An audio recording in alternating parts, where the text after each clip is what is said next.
Okay.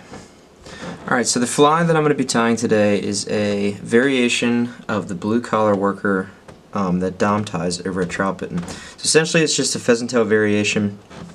Pheasant tail body, it's got pearl tinsel wrapped for the body, and then what I think really makes this fly work really well is the CDC around the collar and then the light olive collar or hotspot thread that we put on the end. This is an awesome fly. It works so well. I think early season, like April, May time, it just works great. I think olive, just the olive color in general during that time of year can just be killer. I love this fly. You can kind of mix it up and do any variation you really want. You can change the color of things, but I really like this the olive variation of it. I just think it works really well. So the hook that I'm using, this is going to be a size 14. It's a jig hook. And then I'm going to have a 3.2 millimeter tungsten, slotted tungsten bead on the end too. Just like that. And the thread I'm using is an 8/0 Uni-Thread in light olive. So I'll just start tying that right behind the bead. And it's something I like to do to secure in the beads and just add a little bit of extra weight too. Is I like this 0.03 size lead wire. This is a pretty thick wire compared to what you normally use for smaller nymphs, but it fits perfectly right in the slot of the tungsten beads.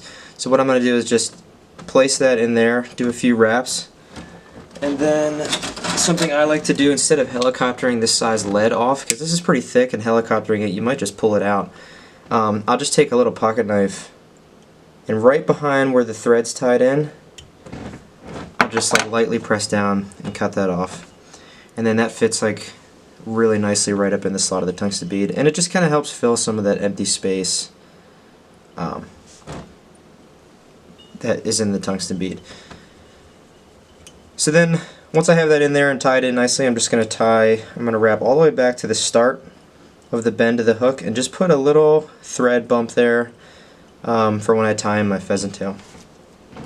So for the pheasant tail, I'm just going to take a few fibers, maybe 6 or 7 fibers, and pull them off. And so I'm going to use this for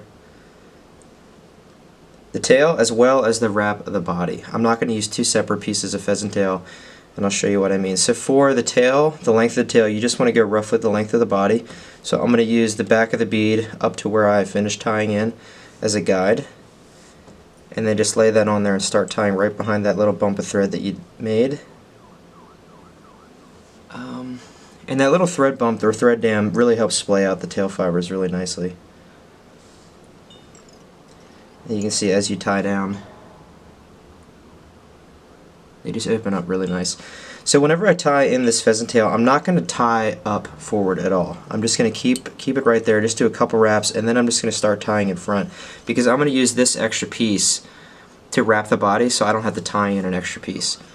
I just think that helps save material and save time as well.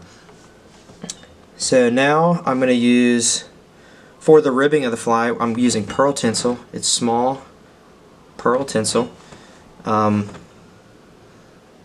I can just start tying that in wherever. You don't have to start tying that in up at the bead. But when I tie this back, I'm going to tie it back to this piece of pheasant tail and then do one single wrap behind the pheasant tail that I have to wrap the body. And then once I do one wrap behind, I'm going to start tying forward all the way up to the bead, because the next step is going to be wrapping this pheasant tail for the body. I typically use wire. I like using copper wire a lot for the ribbing, but I think this fly, the pearl tinsel, adds just the right amount of flash as like an attractor to trout.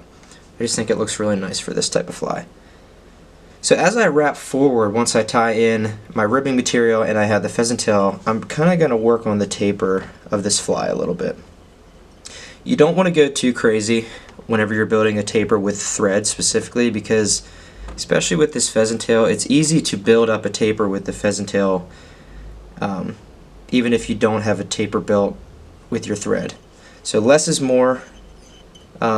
Thinner the better, I think, is a general rule, a good rule to follow for just tying any flies.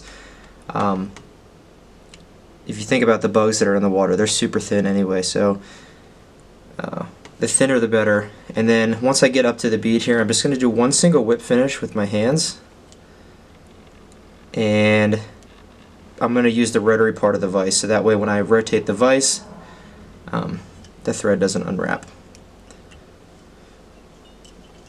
Now another little thing I like to do when I'm wrapping pheasant tail on a body is just do a little dab of super glue on the thread base.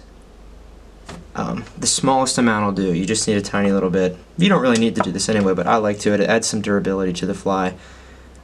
I found that sometimes if you're catching a couple fish, their teeth can kind of chew up the pheasant tail and it can come undone. So I just think a little bit of a little bit of super glue on the thread base of the fly really helps the durability. So I'm just going to wrap this pheasant tail and try to, like I said earlier, try to build the taper with the pheasant tail. Just build a really nice base. Yeah. Just secure it in with a couple wraps, and then we can cut that off. We're done with that. So that's a nice thin body, and then whenever we're wrapping the ribbing, so with this pearl tinsel and the pheasant tail base for the body, I like to wrap the same direction that I wrap the pheasant tail. I think this tinsel sits really nicely in between the grooves of the pheasant tail, and I just think that also adds some durability in and of itself. Because the tinsel can easily become unwrapped as well. Now we're kind of on the home stretch here. We have a nice thin body, nice even wraps for the tinsel. Tail looks nice, and another reason I like to add a little thread bump, especially with this light olive thread at the back, it almost adds a little hot spot on the back of this fly, and I think that just adds a nice little touch. It's just subtle detail. So the next thing we're going to do is I'm going to do a dubbing loop to tie in the CDC. The CDC I'm using is a light olive CDC. I think this is some of the best material. It just moves so nice in the water. I think it looks great. It mimics legs really well. You don't want to overdo it though. You don't want to add too much of this because it's pretty buoyant material, and if you add too much, it's going to really affect the sink rate. And this being a jig fly, this would be great for Euro nymphing, so the sink rate's pretty important. So you just want to add the right amount. But let's go ahead and do our dubbing loop. 3-4 inch dubbing loop is good. Just something small. You're only adding a small little piece of the CDC. And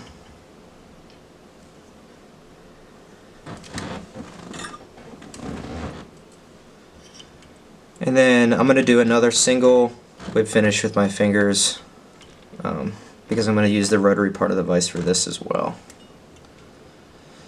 Now, for the CDC, I'm just going to grab a good feather, and then I'm going to grab the end and just kind of pull all these fibers back. And when I do this, I'm only going to use one side of the feather at a time. So I'm going to grab a little clamp, just clamp one side like that, and then I'm going to cut the stem off, leaving the fibers in the clamp with a pair of scissors. So it should look like, oops. Should look like this. So then once I have that in the clamp, I can go ahead and open my dubbing loop and go ahead and place the fibers carefully in the dubbing loop. Oops.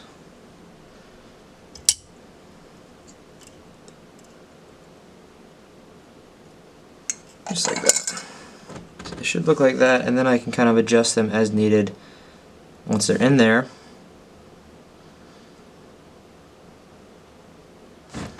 Then I can go ahead and spin my dubbing loop.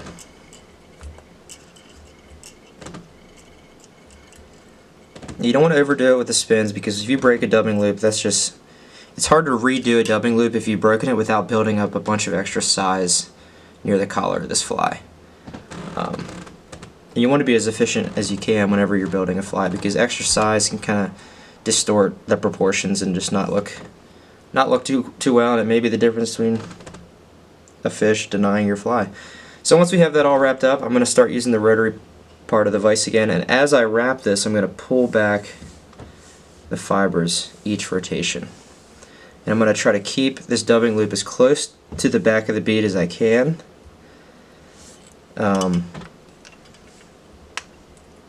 And then I can just finish tying that in with the thread.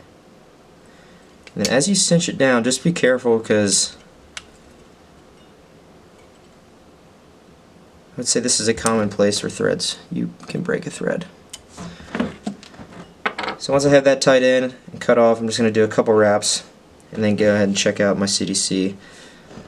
And now you can pull back the CDC and just use your fingernail to break some off, or if you have too much, if you think that's too thick of a CDC base, just go ahead and pluck some fibers out. Just kind of adjust it as you go. You can use scissors too, but this stuff isn't really strong. Your fingernails will do fine.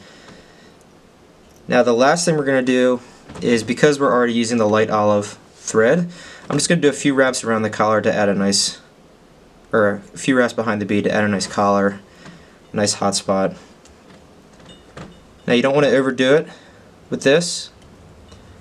Just a nice little base right at the bottom of that bead.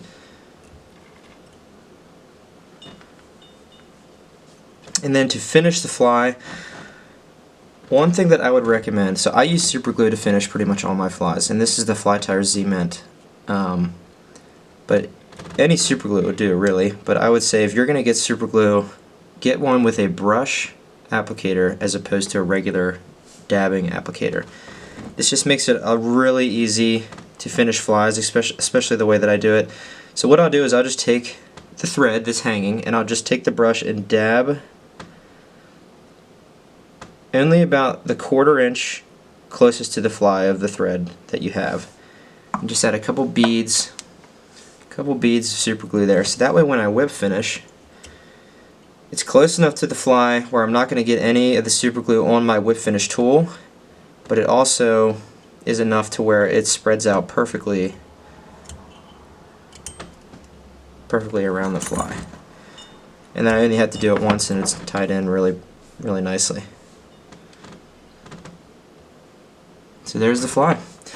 I don't really have a name for this exactly, but yeah, this is just inspired by the blue collar worker that Dom ties over at Troutbitten. It's essentially the same thing. This is just on a jig hook, and then I used blue and olive CDC and then an olive collar. But it's an awesome fly to have in any trout box, urine nymphing or not, as a dropper, dry dropper. With indicator fishing, this is just an awesome fly to have early season or throughout the year. And I would say throughout the year into the summer, tie these on smaller hooks, just downsize a little bit. This fly should work year round. So yeah, I plan on doing some more of these fly time videos, so if there's a fly you want to see tied, leave a comment, let me know. Alrighty.